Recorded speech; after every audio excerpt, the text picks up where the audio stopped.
I'd like to welcome you to a virtual tour of the University of Kentucky's Horticulture Research Farm, specifically the Organic Farming Unit. My name is Christy Durbin, and I am the manager of our Community Supported Agriculture, or CSA, program out here at this farm. So this farm is a historic farm, and back in the day was active with hemp and horses. And in the 1950s, the University of Kentucky took it over. And when you enter in on the main road, which is Emmert Farm Lane, it's actually named after one of the professors in the 1950s, Dr. Emory Emmert. He is known as kind of the father of plasticulture. Plasticulture, what does that mean? That basically means the use of plastic in agricultural production. And so we do use plastic in many ways on our farm, and you'll get to learn about some of those ways through this video today. So Dr. Emory Emmert was a pioneer for the use of plastic in agriculture, and this is now a major global contribution to agriculture, as plastic is now used extensively throughout the world. I'd like to tell you a little bit about the farm itself. The farm is around 100 acres now, and on this farm, we do a lot of extension, research, and education activities, part of the whole land grant mission of the university. So some of the production out here at this farm for extension and research includes nursery crops, hemp, vineyards, viticulture, and enology, or winemaking, as well as ornamentals and vegetable production. On the south side of our farm is 35 acres that are USDA certified organic. And on this section, known as the Organic Farming Unit, is where we do organic focused research, extension, and outreach with growers. And it is on that organic unit that I manage our Community Supported Agriculture program on 10 of those acres. So over the course of the next few moments, we're gonna take a virtual tour of this farm. You're gonna get to see more of the Organic Farming Unit, learn about our CSA and our membership, learn about our education activities through the Sustainable Agriculture program and our apprenticeship, and then really get a glimpse into farm life, what it takes to grow crops, how we grow crops, how we process them, and then hand them out to members. So I'd like to talk a little bit about the UK-CSA program. So the UK-CSA program was started in around 2007 by Dr. Mark Williams. And really there was a lot of farmers at that time who were trying to get out of tobacco and transition to something different. And so what we basically created was looking at alternatives to tobacco production, and diversified vegetables became one of those options. And so CSA really is just a marketing strategy to do direct to consumer sales. So what is CSA? What does it look like? Well, CSA stands for Community Supported Agriculture. It is a relationship between a farm and a customer. So in our case, we sell our products mostly to the UK community. So members will buy in and give us the money kind of upfront. So there's a benefit there for the farmer. They're getting the money in advance of their growing season. This helps to offset costs like labor, seeds, and other inputs. And then in return for that membership fee that they pay, our members receive a share of our produce that we produce on the farm. So for our season, it runs 22 weeks from May through October. And each week, members will receive between 6 and 10 different vegetables, fruits, and herbs. And so there'll be varying quantities of those vegetables depending on what's in season. There's also a risk that's involved for the customer. If we have a particularly bad season in terms of weather, a drought, or an insect infestation, there is a risk for the CSA member to know that we may not be able to have the same types of items every single year in the same quantities that they'd want. But there are a lot of benefits for the members as well. So what do the members get for joining a CSA? They get to know their farmer, they get to know us, know how we're producing the food, and they form a relationship with us. They have an opportunity to come to our farm for U-Pick and other fun events like potlucks. So you really form a relationship, and that really builds into what it means to be a community. In addition, they get access to a diverse array of vegetables. We grow over 40 different types of crops, which represent over 200 different varieties. So the abundance and the diversity is a real key feature of what a CSA is about as well. And their food is fresh, produced locally. And in our case, we deliver our produce in 2 different locations. So one location is on the farm itself. Members can come here to pick up their vegetables. The other option is they can come to campus. We set up in the orange parking lot across from Kroger Field. And so that means that their food is only traveling at most 0.4 miles from farm to fork. So that's pretty amazing. So cutting down on the energy costs that way is a key perk, I guess, of joining the CSA. Knowing your food, knowing your farmer, and having that relationship. In addition, we provide our members with a lot of resources. So what do you do with this particular crop? How do I cook with this food? We provide a newsletter. We give them tips about how to cook, how to store, recipes, a meal plan for the week. We try to help our members really enjoy the bounty that we're producing at the farm. So there is a challenge there for members to learn how to cook all these vegetables. 40 different vegetables is a lot. And if you're getting 6 to 10 different vegetables every week, that's probably more than a lot of people are used to in America. So there is a challenge there, a learning curve, you could say, figuring out how to cook the vegetables, how to prepare them, and really enjoy them. And that's part of the fun too. It's sort of a food adventure, we like to say, for our members. So that's a little bit about what the CSA is all about. And our CSA is open to students, staff, faculty, and friends of the program. The cost is $650 for 22 weeks. And we're just really excited that we can offer this to our community. Also, I'll mention that in the UK-CSA, we have over 200 members that participate. So what does that mean? That means each member might be 1 or 2 households. In some cases, members will split a share because it is a lot of vegetables and share that with a colleague or a coworker or a friend. So really, we're probably feeding close to around 1,000 people off of our farm. And that's pretty awesome. In addition, one of the challenges for the farmer is knowing how to grow so many different types of vegetables. And another challenge is really marketing. So every single year we have to find their members to be part of our CSA. A lot of our members return, but really it's only around 60 to 65% that return every year. So our retention rate is around the same as the national average for a CSA. So that means that every year we're looking for between 35 and 40% of our membership to be brand new people who've maybe never done it or haven't done it recently, and recruiting them to join. So that is a challenge for the farmer. But once they find their market, then they have a guaranteed market. And that means that they don't have to worry about the money that's going to come in later. They've already received the money up front, and it really helps the farmer on planning and logistics for their share. Also, one last fun fact is over the course of our 22-week season, members will receive over 400 pounds of produce. So that is quite a lot of food, and it is really a great value at the end of the day. So when the CSA was started in 2007, it was really an integral part of the University of Kentucky's Sustainable Agriculture undergraduate major. And so as a key part of that, we offer an apprenticeship program, which is really kind of the keystone of what our farm is all about, what the CSA is all about. And so having students participate in this apprenticeship, which is SAG 397, they get to come out here and take weekly classes. The class topics will cover everything that students want to know about farming. Anything from starting a plant in the greenhouse to getting that plant in the field, how to prep your soil and get that ready. Talk about fertility, disease management, insect management, also thinking about beekeeping and the need for pollinators. And then we also look at organic certification, food safety, and business planning for a small farm. So there's a lot that goes into the classes. And then in addition to the class time, the students who participate will also spend 100 hours in the field with our crew. And in that way, they get to see what it really takes to work in the field, in the hot, in the rain, in the sun, and have that experience of growing, cultivating, harvesting the vegetables, and then processing them as well and handing them out to members. So it's really a wonderful class. It's a 3-credit course offered in the summertime. It's open to any major and is a requirement if you are a sustainable agriculture major or minor.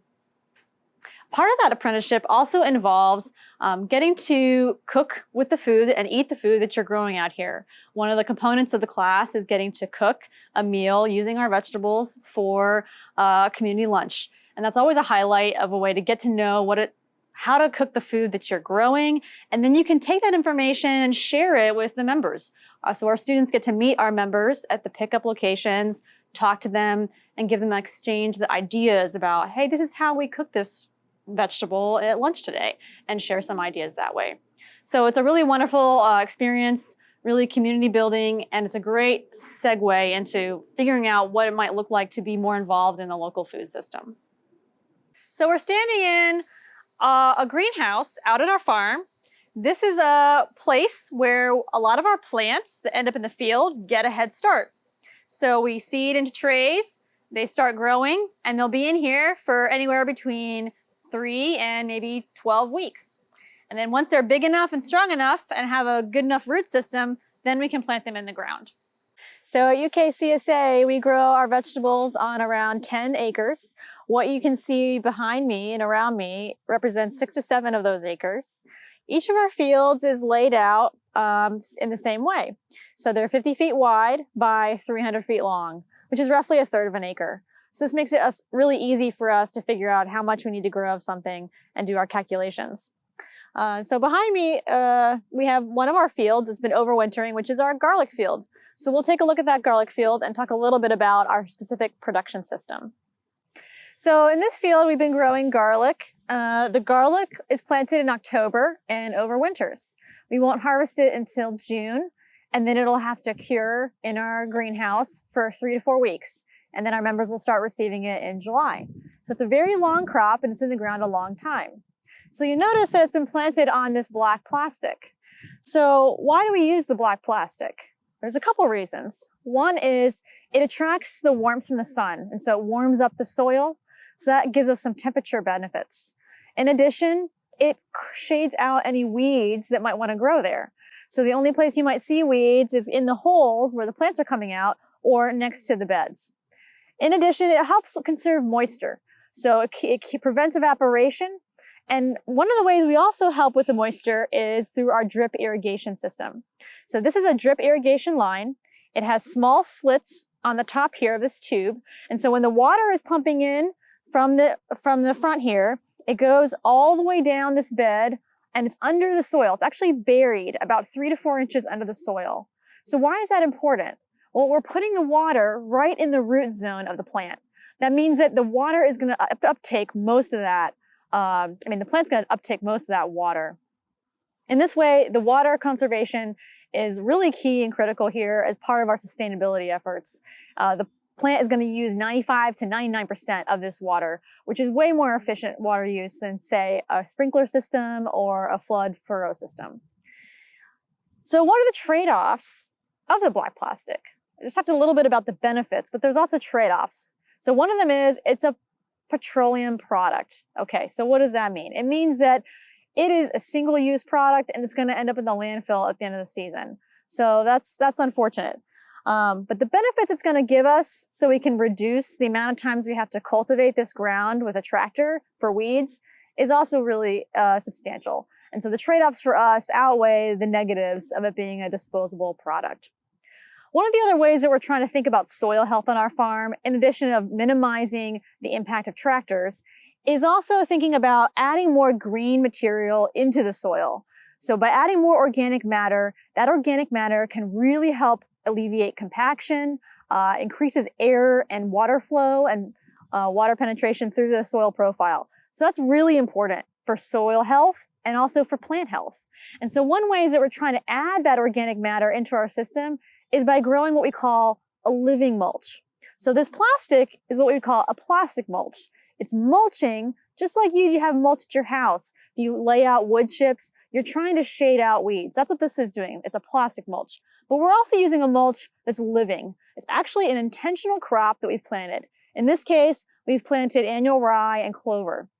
So this clover and rye has been in the ground since the fall. It's covered the soil. So what is that doing? Well, it's reducing erosion potential from wind and water over the winter season. And then we can also mow this and incorporate it back into the soil once we're done with this field and adding all that organic matter back into the ground. So there's a lot of benefits that living mulches can do for us. In addition, the clover is a particular type of crop that's giving an additional benefit. It's a legume. So that means that it is actually fixating nitrogen from the atmosphere and putting it back into the soil for us. So it's actually giving a little bit of a fertility boost to our soil so the soil doesn't get so depleted from nutrients by the garlic itself. So that's a little bit about our system here.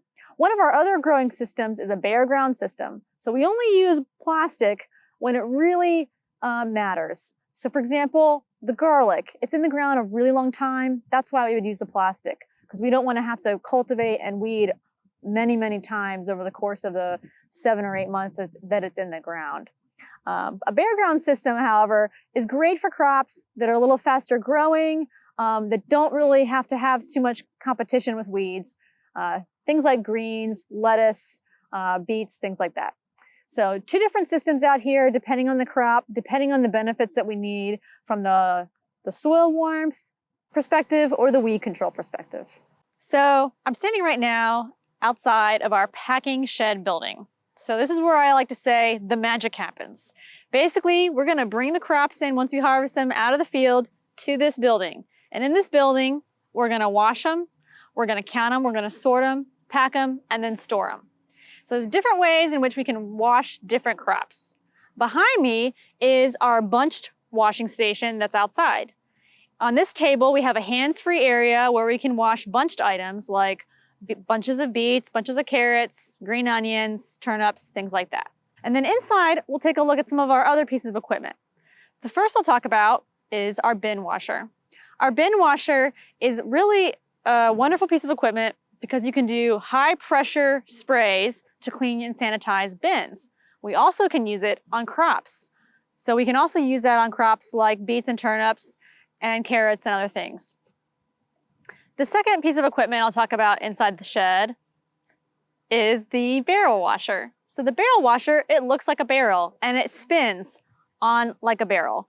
The water sprays the crops that are inside, and as they clean, they slowly exit the barrel on the other end.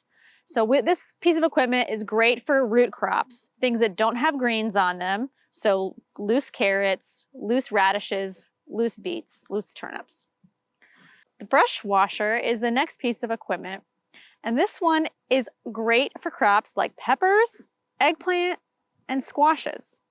It uses these rotating brushes to clean and get the dirt off of the crops. But a lot of our crops, however, are greens, things like lettuce, spinach, kale, and other crops like broccoli as well actually get dunked and submerged in a tank. So we use what we call our dunk tank to wash those items. Inside the dunk tank is a bubbler. The bubbler injects air into the water, which just helps to loosen the soil that might be on those crops and wash it off. Any of the loose greens like lettuce and spinach have to then be spun in an industrial salad spinner. You might have a version of this in your home, but this is an industrial scale one. So we fill it up, spin it, and it helps to get the water off of those leaves. So after the crops are washed, we're gonna pack them into bins, count them, weigh them, and store them in our cooler. Ideally, we would have 4 different storage environments based on the crops. Each crop has its own requirement for its threshold for freezing, cooling, and that sort of thing. So when we're washing produce, we also use a food-safe sanitizer within the wash water. Why do we do this? It's part of our food safety plan to ensure that there aren't any pathogens on the crops from between harvest and storage.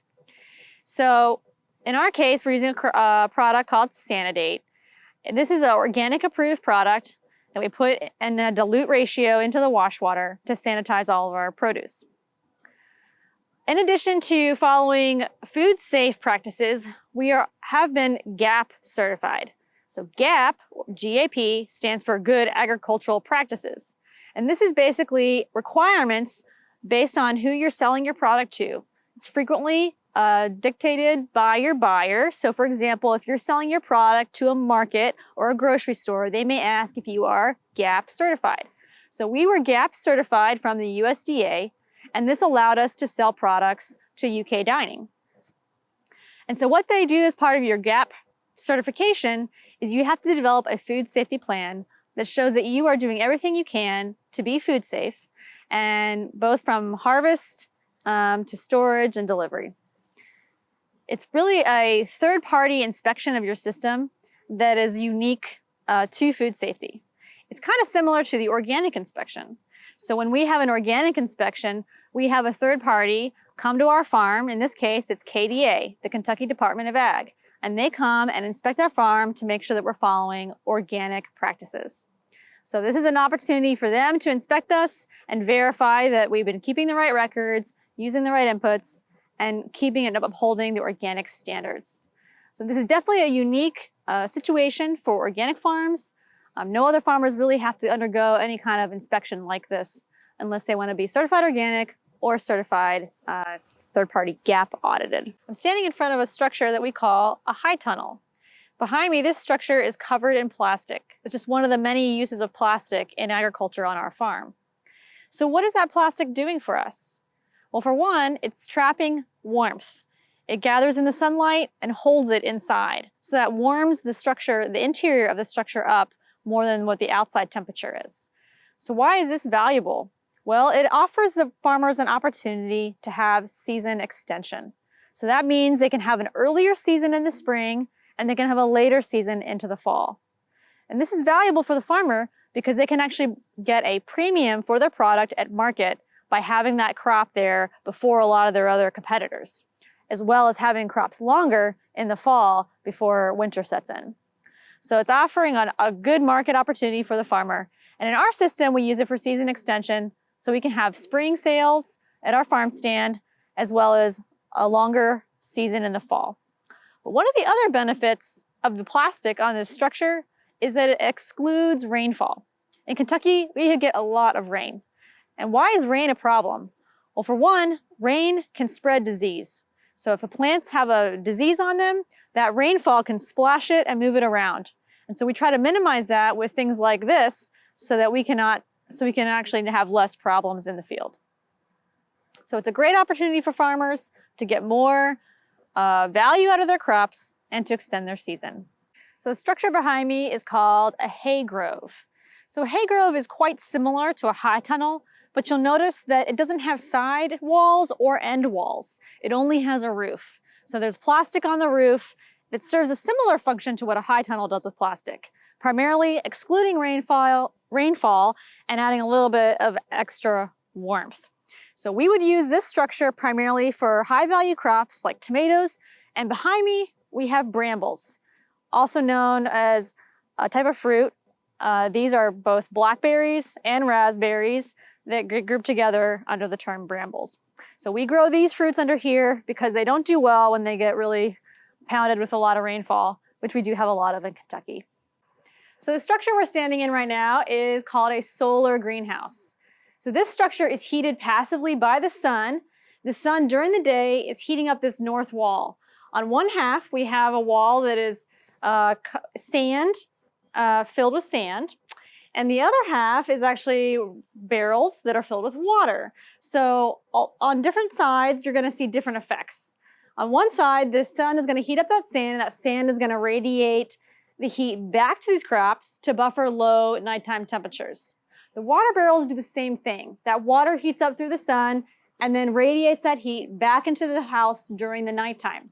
So you can actually see a very wide range of temperatures throughout the day based on the sunlight conditions and how hot it is outside. For example, in the middle of winter, I've seen this structure covered in ice and snow, but because the sun was shining, it actually got up to about 106 degrees in here. So one of the key things about this structure is you have to vent it properly, which means opening the walls, opening the doors, and getting more airflow in here. But this is a great structure to use the sun to your benefit for your crops and allows you to grow crops in the middle of winter. One of the crops that we grow down here is ginger and turmeric. Ginger and turmeric are tropical plants from Hawaii, and they do really well in this really warm environment. So at UK-CSA, I mentioned that we cultivate over 10 acres of land for our members. So at that scale, we have to be highly mechanized in order to be efficient. So we do use a lot of equipment on tractors in order to get the job done well and quickly. So for example, I talked about two different growing systems, a plastic system like the garlic, where the crop is planted on a plastic mulch, and a bare ground system where there would not be plastic in the ground.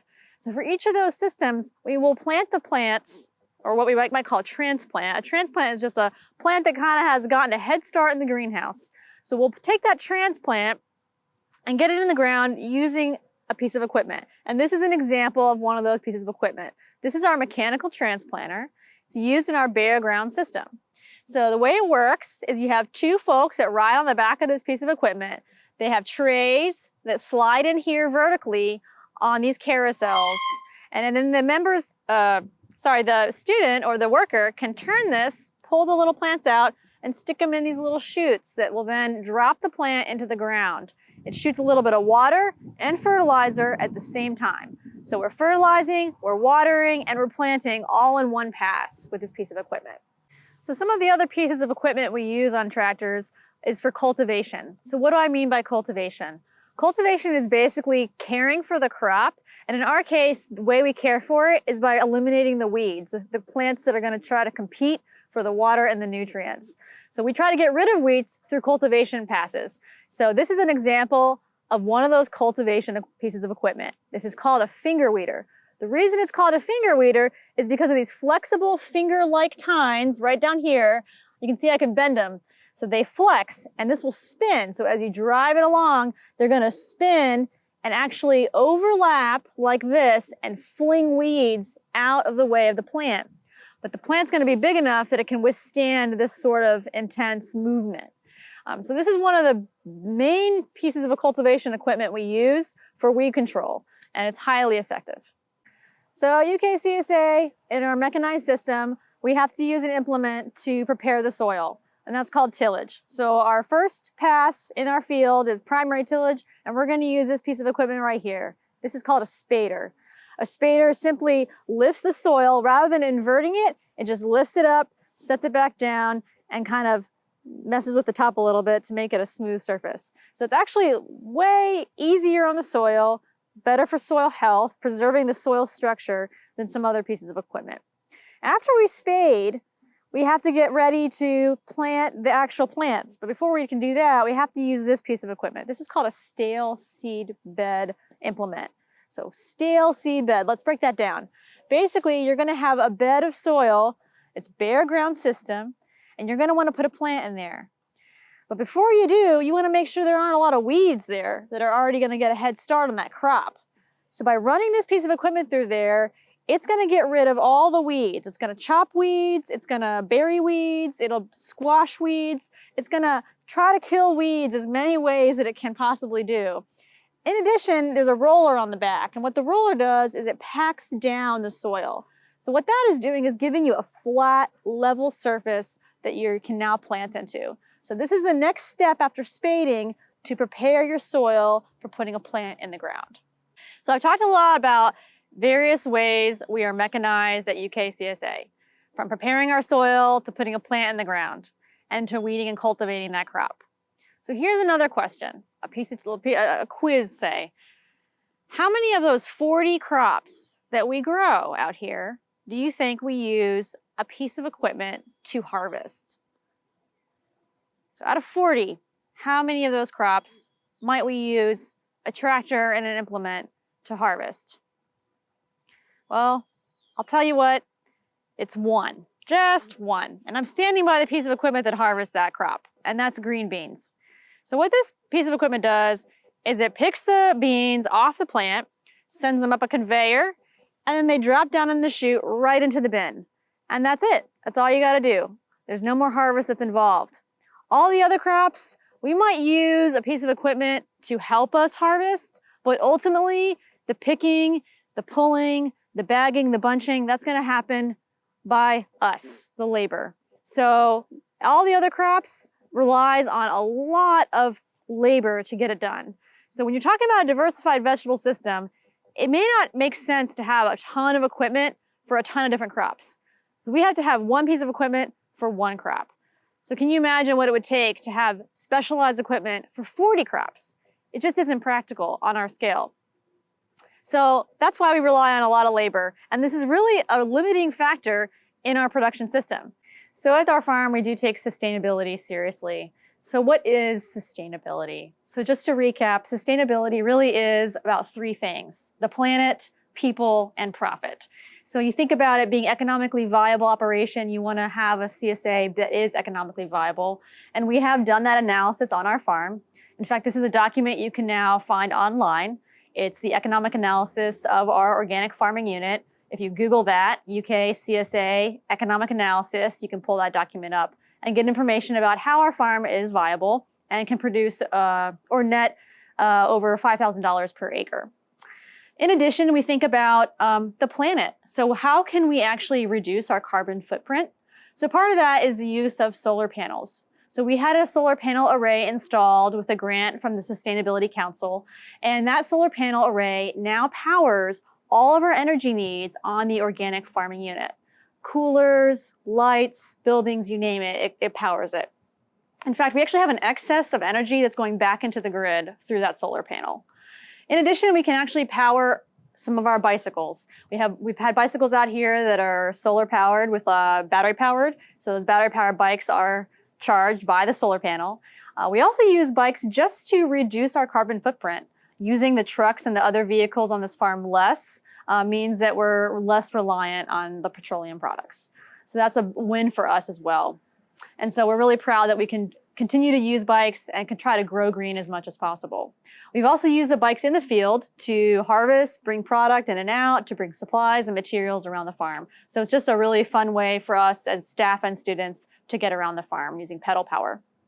In addition, the last part of sustainability is thinking about people, giving back to the community and having that social responsibility to care for your community. The CSA is a great model to really invest in your community by providing nutritious food to the people that you are in your neighborhood. And so we do that, but we also think about giving back. So one way we do that is offering a discount for students on the CSA share itself. Students receive about a 10% discount to make it more feasible for them to fund. In addition, we donate excess produce. So when we do have excess produce, we partner with an organization called Glean KY, Glean Kentucky. And this is basically a food redistribution network. So they collect excess produce from farms and food markets, and then they redistribute it to food banks and other agencies in the area that can use it to help people in need. I hope you've enjoyed the time we've spent together looking at the UK Horticulture Research Farm, learning more about our organic farming unit, as well as our community-supported agriculture program and our sustainable agriculture education programs. If you have any questions about the apprenticeship or the CSA, don't hesitate to reach out and get in touch. You can reach me by email at uk.csa@uky.edu. In addition, I invite you to check out our blog, where we have newsletters for our members, as well as an extensive recipe archive with lots of ideas for how you might cook, store, and preserve vegetables we grow at this farm. The blog address is UK-CSA.wordpress.com. Lastly, you can find us on social media. We're on Facebook, as well as Instagram at UK-CSA. So follow us, check us out, and keep up to date with all of our fun farm happenings. We hope you have a great time and come see us soon.